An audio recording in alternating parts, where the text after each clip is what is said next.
In Israel, I saw people who are strong, determined, resilient, and also angry, in shock and in deep, deep pain. I also spoke with President Abbas, the Palestinian Authority, and reiterated that the United States remains committed to the Palestinian people's right to dignity and to self-determination. The actions of Hamas terrorists don't take that right away. Like so many other, I'm heartbroken by the tragic loss of Palestinian life, including the explosion at the hospital in Gaza, which was not done by the Israelis. We mourn every innocent life lost. We can't ignore the humanity of innocent Palestinians who only want to live in peace and have an opportunity. You know, the assault on Israel echoes nearly 20 months of war, tragedy, and brutality inflicted on the people of Ukraine, people that were very badly hurt since Putin launched his all-out invasion. We've not forgotten the mass graves, the bodies found bearing signs of torture, rape used as a weapon by the Russians, and thousands of Ukrainian children forcibly taken into Russia, stolen from their parents. It's sick. Hamas and Putin represent different threats, but they share this in common. They both want to completely annihilate a neighboring democracy, completely annihilate it. Hamas' stated purpose for existing is the destruction of the state of Israel and the murder of Jewish people. Hamas does not represent the Palestinian people. Hamas uses Palestinian civilians as human shields, and innocent Palestinian families are suffering greatly because of them. Meanwhile, Putin denies Ukraine has or ever had real statehood. He claims the Soviet Union created Ukraine. And just 2 weeks ago, he told the world that if the United States and our allies withdraw, and if the United States withdraw, our allies will as well, military support for Ukraine would have, quote, a week left to live, but we're not withdrawing. I know these conflicts can seem far away, and it's natural to ask, why does this matter to America? So let me share with you why making sure Israel and Ukraine succeed is vital for America's national security. You know, history has taught us that when terrorists don't pay a price for their terror, when dictators don't pay a price for their aggression, they cause more chaos and death and more destruction. They keep going, and the cost and the threats to America and the world keep rising. So if we don't stop Putin's appetite for power and control in Ukraine, he won't limit himself just to Ukraine. Putin's already threatened to remind, quote, remind Poland that their Western land was a gift from Russia. One of his top advisors, a former president of Russia, has called Estonia, Latvia, and Lithuania Russia's Baltic provinces. These are all NATO allies. For 75 years, NATO has kept peace in Europe and has been the cornerstone of American security. And if Putin attacks a NATO ally, we will defend every inch of NATO which the treaty requires and calls for. We'll have something that we do not seek.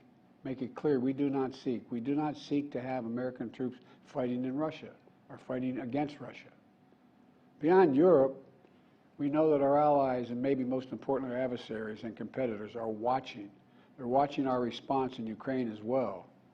And if we walk away and let Putin erase Ukraine's independence, would-be aggressors around the world would be emboldened to try the same. The risk of conflict and chaos could spread in other parts of the world, in the Indo-Pacific, in the Middle East, especially in the Middle East. Iran is supporting Russia in Ukraine, and it's supporting Hamas and other terrorist groups in the region, and will continue to hold them accountable, I might add. The United States and our partners across the region are working to build a better future for the Middle East. One where the Middle East is more stable, better connected to its neighbors, and through innovative projects like the India-Middle East-Europe Rail Corridor that I announced this year at the summit of the world's biggest economies. More predictable markets, more employment, less raids, less grievances, less war when connected. It benefits the people who would benefit the people of the Middle East and would benefit us. American leadership is what holds the world together. American alliances are what keep us, America, safe. American values are what make us a partner that other nations want to work with. To put all that at risk, if we walk away from Ukraine, if we turn our backs on Israel, it's just not worth it. That's why tomorrow I'm going to send to Congress an urgent budget request to fund America's national security needs, to support our critical partners, including Israel and Ukraine, is a smart investment that's going to pay dividends for American security for generations. Help us keep American troops out of harm's way. Help us build a world that is safer, more peaceful, more prosperous for our children and grandchildren. In Israel, we must make sure that they have what they need to protect their people today and always. The security package I'm sending to Congress and asking Congress to do is an unprecedented commitment to Israel's security that will sharpen Israel's qualitative military edge, which we've committed to, the qualitative military edge. We're going to make sure Iron Dome continues to guard the skies over Israel. We're going to make sure other hostile actors in the region know that Israel is stronger than ever and prevent this conflict from spreading. Look, at the same time, President Netanyahu and I discussed again yesterday the critical need for Israel to operate by the laws of war. That means protecting civilians in combat as best as they can. The people of Gaza urgently need food, water, and medicine. Yesterday, in discussions with the leaders of Israel and Egypt, I secured an agreement for the first shipment of humanitarian assistance from the United Nations to Palestinian civilians in Gaza. If Hamas does not divert or steal these shipments, we're going to provide an opening for sustained delivery of life-saving humanitarian assistance for the Palestinians.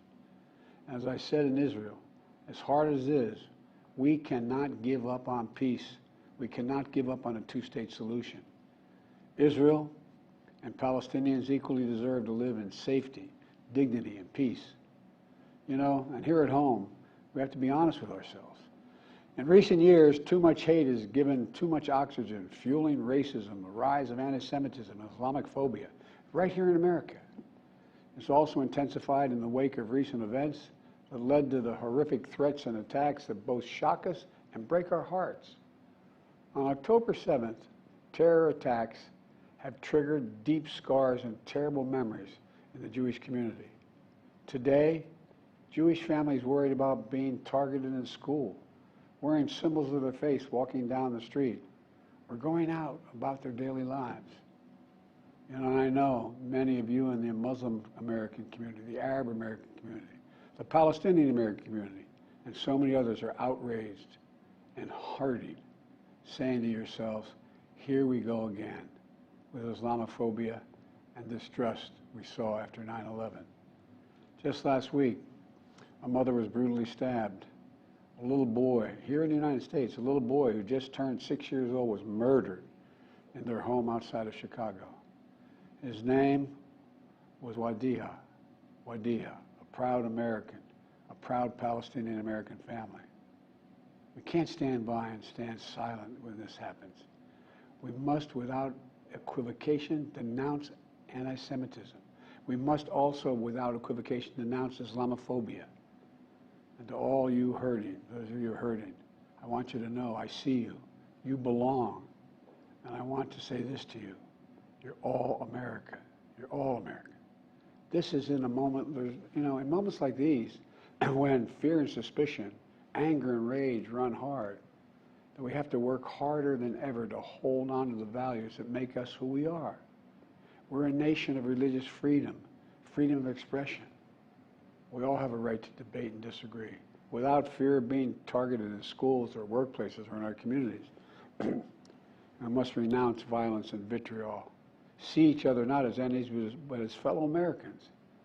When I was in Israel yesterday, I said that when America experienced the hell of 9/11, we felt enraged as well. While we sought and got justice, we made mistakes. So I cautioned the government of Israel not to be blinded by rage. And here in America, let us not forget who we are. We reject all forms of hate, whether against Muslims, Jews, or anyone. That's what great nations do, and we are a great nation. On Ukraine, I'm asking Congress to make sure we can continue to send Ukraine the weapons they need to defend themselves and their country without interruption, so Ukraine can stop Putin's brutality in Ukraine. They are succeeding. When Putin invaded Ukraine, he thought he would take Kyiv and all of Ukraine in a matter of days. Well, over a year later, Putin has failed, and he continues to fail. Kyiv still stands because of the bravery of the Ukrainian people. Ukraine has regained more than 50% of the territory Russian troops once occupied, backed by U.S.-led coalition of more than 50 countries around the world, all doing its part to support Kyiv. What would happen if we walked away? We are the essential nation. Meanwhile, Putin has turned to Iran and North Korea to buy attack drones and ammunition to terrorize Ukrainian cities and people. From the outset, I've said, I will not send American troops to fight in Ukraine. All Ukraine is asking for is help for the weapons, munitions, the capacity, the capability to push invading Russian forces off their land, and the air defense system to shoot down Russian missiles before they destroy Ukrainian cities. Let me be clear about something. We send Ukrainian equipment sitting in our stockpiles. And when we use the money allocated by Congress, we use it to replenish our own stores, our own stockpiles, with new equipment. Equipment that defends America and is made in America.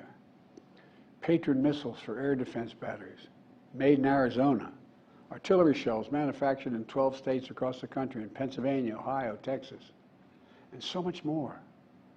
You know, just as in World War II, today patriotic American workers are building the arsenal of democracy and serving the cause of freedom. Let me close with this.